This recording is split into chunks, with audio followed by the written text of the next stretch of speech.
नमस्कार दोस्तों, आज मैं आपको बहुत ही प्रेरणादायक कहानी या यूं कहें कि जिंदगी बदलने वाली कहानी सुना रहा हूँ। मेरी कहानी का शीर्षक है गीता का रहस्य।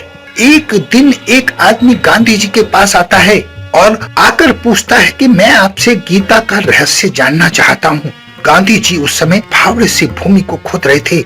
व्यक्ति उनके पास ही बैठ जाता है, लेकिन गांधी जी भूमि खोदने में लगे रहते हैं। जब काफी समय बीत जाता है और गांधी जी उस व्यक्ति से कुछ नहीं बोलते हैं और वो व्यक्ति बैठा बैठा परेशान हो जाता है, तब वो महात्मा गांधी से कहता है कि मैं इतनी देर से अपने उत्तर की प्रतीक्षा कर रहा हूँ और आप हो कि एक भी शब्द बोल नहीं रहे हो। मैं आपकी ख्याति सुनकर आपके पास आया था।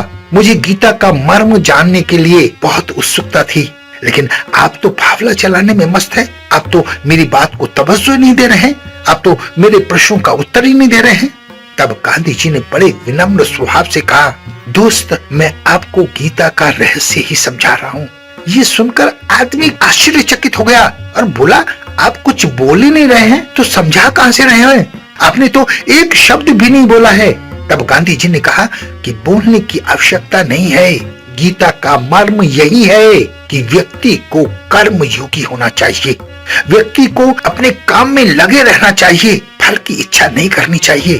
फल की इच्छा किए बगैर निरंतर कर्म करते रहो, यही गीता का मर्म है और मैं तुम्हें यही समझाने की कोशिश कर रहा हूँ। गांधी जी का उत्तर सुनकर व्यक्ति आश्चर्यचकित हो गया। दोस्तों, इस दुनिया में जो व्यक्ति भी फल की चिंता किए बगैर हमेशा निरंतर अपना कर्म करता रहता है, वो व्यक्ति जीवन में कभी असफल नहीं हो सकता। ये गीता का सार भी है और जिंदगी का परम उद्देश्य भी होना चाहिए। इसका मतलब ये कि हम जिंदगी में कोई भी काम करें, निरंतर पूरी मेहनत ईमानदारी से अगर उस काम के प्रति लगे रहेंगे तो एक दिन जरूर कामयाब होंगे। लेकिन उसके लिए आपको ज्ञान होना भी जरूरी है। जो भी काम जिंदगी में करना चाहते हो उसके बारे में जानकारी इकट्ठा करो और फिर उसके फल की चिंता किए बिना उस काम को पूरी तन्मयता के साथ निरंतर करते चले जाओ। देखना, कामयाबी आपके कदम चूमेगी। गीता में भी यही कहा है और हर शास्त्र में इस बात पर जोर दिया गया है। इसलिए कर्म प्रधान है। कर्म के बिना जीवन में कुछ नहीं मिलने वाला है। इसलिए सर्वोपरि कर्म है। उसके बाद आपकी अच्छाइयां आती हैं या आपके गुण आते हैं, लेकिन काम में मेहनत करने वाले सफल होते हैं। यही सफलता की गारंटी है। यही गीता का सार है।